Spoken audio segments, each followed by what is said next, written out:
Hello everyone, and welcome to another episode of Horror History Class. I'm Mr. Mac. Now let's see why, after a decade of silence, why the buzz is back. That's right, class. Today we take a look at the Texas Chainsaw Massacre Part 2. Now pay attention, students. Class is in session.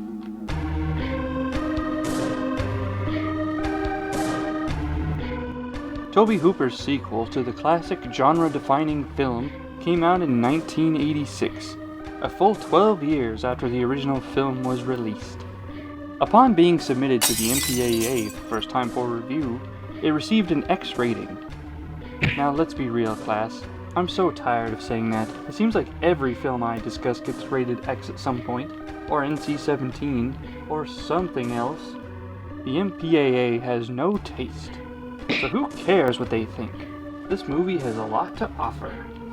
Like, for example, genre actor Bill Moseley acting in the breakout role as Chop Top Sawyer. Chop Top's role is full of one-liners, and he became a crowd favorite in no time. The band Primus even sampled the line from good old Chop Top.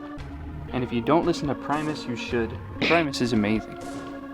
And he's not the only fantastic character in this film. Caroline Williams plays Stretch, one of the most awesome heroines in horror if you ask me. And she took her role so seriously that during her audition she ran into the room screaming, and she had Hooper help her barricade the door before she even started to audition for her scene. Now that's what I call making an entrance. But as awesome as these characters are, not everyone likes the film. Many fans of the original dislike the sequel because of its emphasis on gore and dark humor.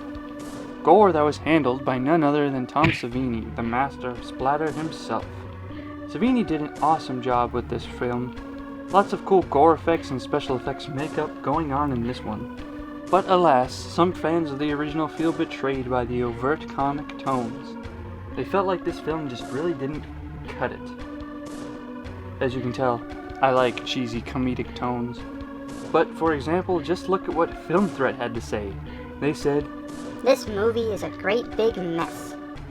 And then they also said, "It's never truly scary." Tell us how you really feel, Film Threat. Over in the UK, the BBFC notified distributors about this film and said that 20 to 25 minutes needed to be cut in order to receive an R rating.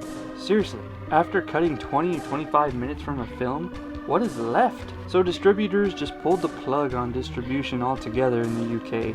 It wasn't until 2001 when the film was released uncut. It was also banned in Australia for 20 years before the unedited version was allowed. And if you want my opinion, don't take this film too seriously and just enjoy the wacky characters. I definitely recommend it. Go check it out.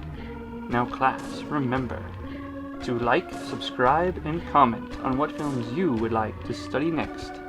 See you all next time. Class dismissed.